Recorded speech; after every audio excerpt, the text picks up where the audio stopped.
Friends, my name is Tony Jones, and you are tuned in to the Coalition online at coalitionradio.us, where we talk about all sides of local, regional, and national news, politic, current events. And I do have, speaking of coalitionradio.us, this evening we'll be taking our first attempt of broadcasting live on Spreaker and then via coalitionradio.us. So for everybody out in Spreaker land, if you're not familiar with Spreaker, it is just a fantastic platform for anybody interested in alternative media and broadcasting and all of that stuff, and very user-friendly. We just kind of got it going right now, 2 clicks, and we're on there broadcasting live. It literally took me 2 clicks to get it going. So check out Spreaker and then coalitionradio.us.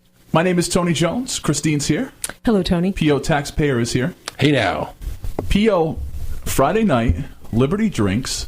There were P.O. fans there looking for you. I was in Birmingham, Alabama, at a bus station while you folks were enjoying adult libations discussing politics. That's all I have to say about my life. No, I'm sorry I missed it. And, I hear it was quite the party, had quite the turnout. Yeah. That speaks well for the future of third-party and independent media here in Rhode Island.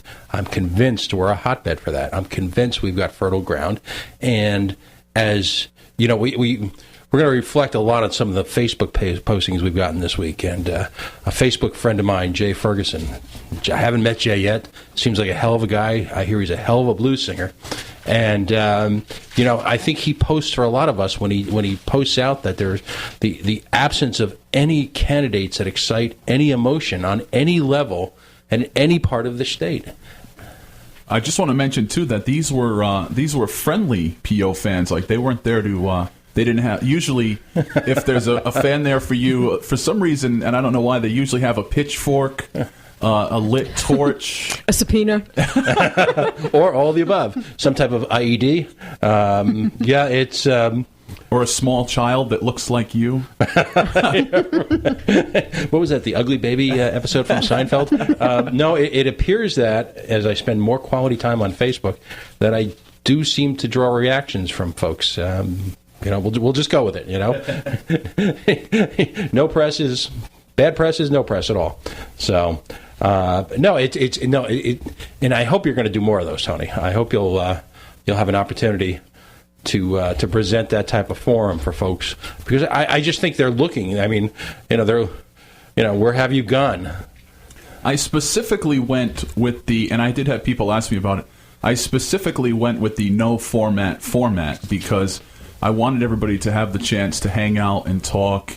And shake hands and pass around business cards and all that kind of stuff. And I had some people that wanted to officially speak, and I had some acoustic groups that wanted to play. Which, if the speaking was limited to maybe a few minutes, I think that would have been good. That would have been cool. But I didn't want someone to get up there and kind of take over the whole night and go into a big filibuster. So right. Well, one of the remarks I saw on Facebook was that, as a first step, just being able to put a face to the name to someone that you've been debating with, perhaps intensely, on a friendly or even a not so friendly basis over a period of time. Now, all of a sudden, it's just folks. Mm-hmm. So I just, and that's the genesis of most political movements. It's folks getting together, realizing that they have more in common than their differences, and just trying to figure out a commonality, a way to go about affecting change. Yeah, and in a small state like this, I think there's more potential to have some sort of a groundswell rising up. Rhode Island is often used as a test market for new consumer products, new food products. Like the dark chocolate Kit Kat was tested here.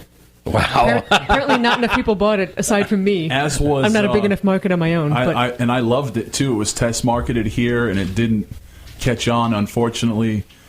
As a guy who keeps a pretty aggressive schedule, they test marketed here Jolt chewing gum. So it was about the equivalent of 2 cups of coffee, and it was a chewing gum, and it did really taste disgusting. I was going to say, in the end, it has to taste... There was a reason why it didn't test well. You remember Jolt's motto, all the sugar and twice the caffeine. But wait a minute, Christine, we actually agree on something? On what, Jolt coffee? No, dark chocolate. Oh, yeah. Dark chocolate's the only thing to eat. Wow. We may have found some consensus here. I think so. A commonality, a sharing. I think so. Well, it was an adventurous week out there in the Twitter sphere, out there in Facebook land, and of course the real fantasy land where reality ceases to exist, Rhode Island. First of all, I just want to make a shout out to the president of our United States. Wednesday night, 5:00, rush hour in Boston, because like most Rhode Islanders, you either work for the state or work out of state. I work up near Massachusetts, and he chose to have on what turned out to be the final Red Sox game of the season when they won the World Championship, a fundraiser in Weston, Massachusetts at the intersection of Route 95 and Route 128, literally causing the Massachusetts Turnpike to be shut down at rush hour. So Democrats out there, we don't think you're self-absorbed. No worries there. I'm sure whatever he had to talk about, whether it be the 6 people in this nation who've signed up for Obamacare or whatever, I'm sure it was very important. It was worth shutting down the working man. Now, to be completely fair, I remember a few years back when George W. Bush came here for some stupid reason, and he flew into Cohasset Airport, and it was just absolutely brutal. I mean, and I was nowhere near the airport, and I could not get home from work, so George W. Bush could come down and, get his shoes shined or something like that. It almost seems like... I can't remember what he was here for at the time. It was a while ago. It almost seems like when major politicians who require the kind of staging that our presidents do go places, they really should be dropped by helicopter somewhere as remote as possible, so they're not causing these kind of traffic problems. Should have dropped them off in Central Falls. Yeah. Well, I mean, it's just astonishing, the self-absorption, though. No regard whatsoever. But the beauty of it was that he affected Republicans and Democrats alike, who I'm sure at that moment were saying to themselves, it's important that the president fundraise so that we can continue his esteemed record here as president of the United States. And I'm sure those were the same people who were trying to sign up for Obamacare. So what can you say? But truly, it was a remarkable week here in Rhode Island, just for the sheer stupidity and banality of what went on. We were treated this week.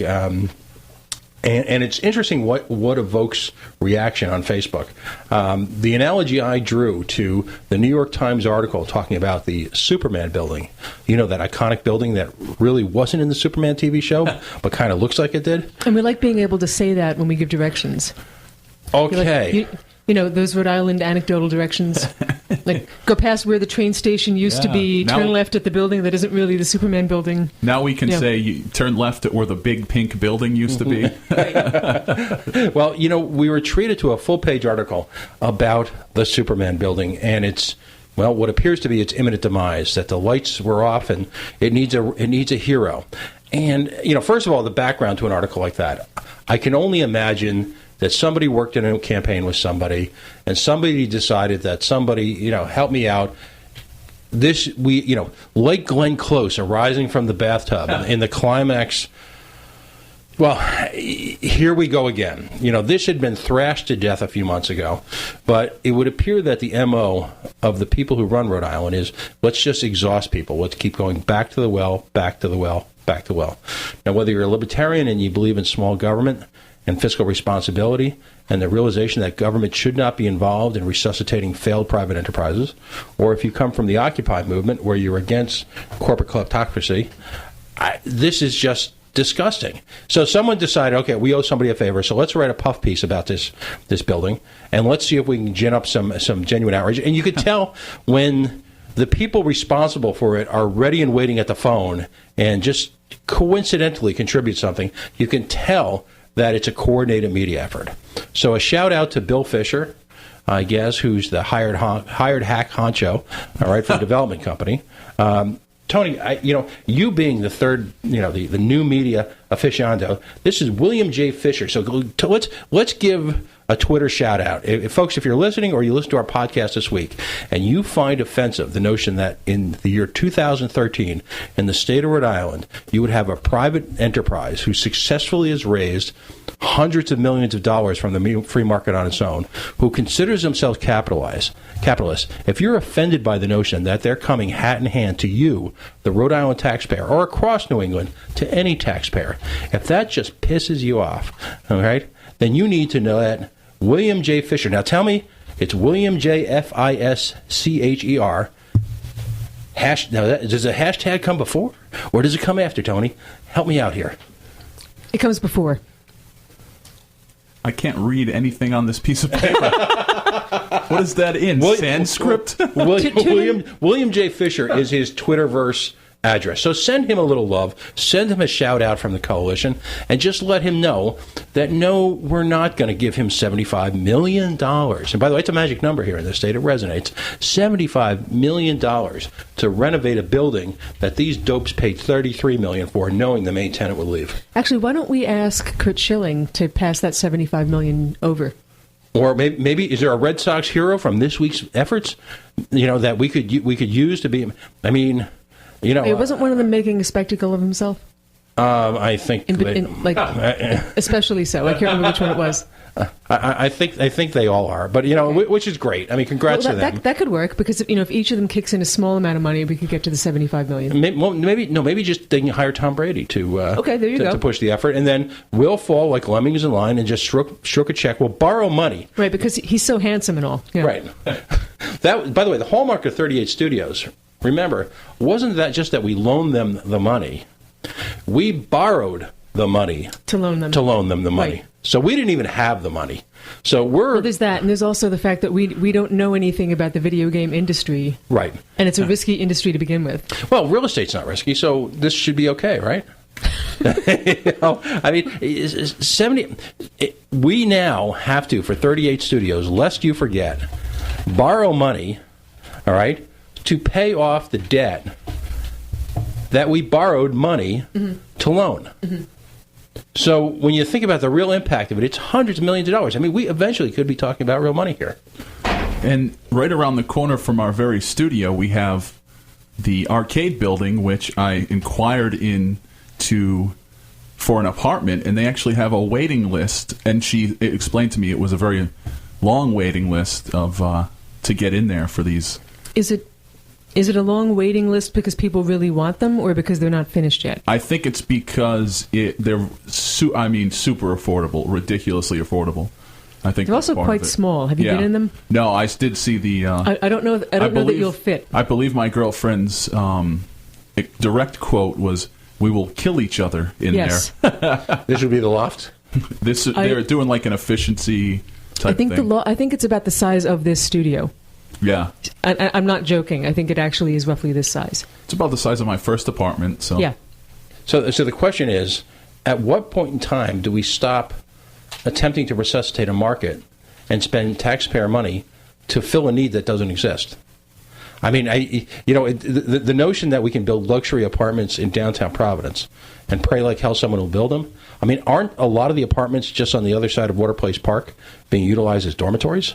I think so. Right. So the fundamental failure here is that post-Cianci regime, we have no real urban planning we have a vision for downtown, how we'd like it to be, but we have no way to get there. Well, there also was this huge uproar during the housing boom. It looked like it was spiraling up, and everyone was jumping on the bandwagon. Right. Let's build more luxury apartments, and then a lot of people were not all that surprised when it crashed. Right, but now we have all this, high-end real estate that really no one is able to buy. Right, or sell, for that matter. Right, and then there's also going to be the desire to buy it.